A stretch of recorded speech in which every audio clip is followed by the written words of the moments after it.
अगर यहाँ से क्वेश्चन आता है तो आपको पूरा अपराध की अवस्थाओं को भी साथ में करना पड़ेगा, ठीक है। कि जो कोई किसी कार्य को ऐसे आशय या ज्ञान से और ऐसी परिस्थितियों में करेगा, यदि वह उस कार्य से वह मृत्यु कारित कर देता, तो वो हत्या की कोटि में न आने वाला अगर आपराधिक मानव वध होता का दोषी होता, तो वह दोनों में से किसी भी भारतीय के कारावास से, जिसकी अवधि 3 वर्ष तक की हो सकेगी, या जुर्माने से, या दोनों से दंडित किया जाएगा। और यदि ऐसे कार्य द्वारा किसी व्यक्ति को उपहति हो जाए, तो वह दोनों में से किसी भी भारतीय के कारावास से, जिसकी अवधि 7 वर्ष तक की हो सकेगी, या जुर्माने से, या दोनों से दंडित किया जाएगा। तो यहाँ पे जो चीजें हैं वो देखो कि केवल प्रयत्न करता है तो कितने की सजा है?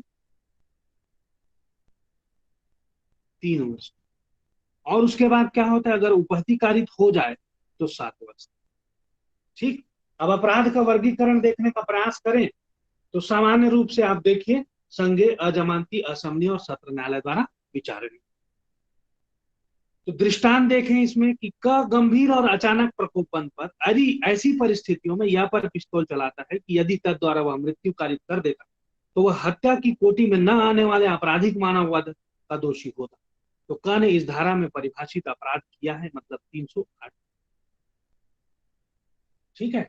तो आपको उन सभी परिस्थितियों को वहां देखना होगा, ठीक है, कि जो अभियोजन पक्ष है वो ये प्रूफ करेगा कि यहाँ पे मृत्यु मतलब हत्या होती या आपराधिक मानव वध।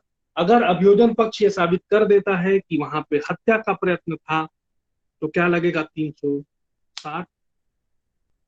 और अगर अभियोजन पक्ष ये साबित करने में असफल रहता है कि हत्या होती, और अगर वो ये साबित कर देता है कि ये हत्या की कोटि में न आने वाला आपराधिक मानव वध था, तो वहां पे 308 लगेगा। हाँ हेमंत सर।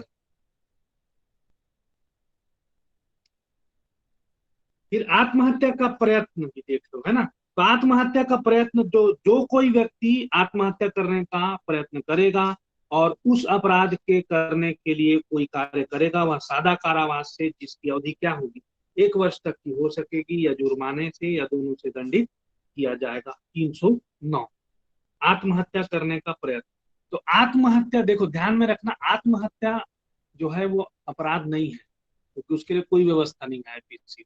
लेकिन आत्महत्या करने का प्रयत्न करना, मतलब अगर आप आत्महत्या कर रहे हो और बच जाते हो, तो 309 के अंतर्गत आपको दंडित किया जाता है। दंड की व्यवस्था कितनी है? 1 वर्ष तक की, या जुर्माने की, या दोनों से दंडित किया जा सकता है।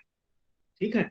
अब ये इसका, अब इस अपराध का वर्गीकरण देखना चाहो तो आप देखिए, सामान्य रूप से निकाल सकते हो कि संज्ञेय है,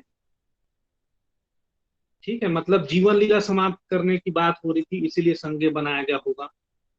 जमानती है, 1 वर्ष से कम की सजा है। अशमनी है, समन नहीं किया जा सकता है, विचारण होगा। ठीक है। और कोई भी मजिस्ट्रेट द्वारा क्या है, विचारण।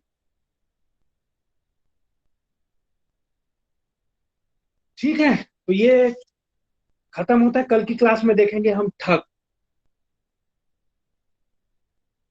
हाँ हेमंत सर।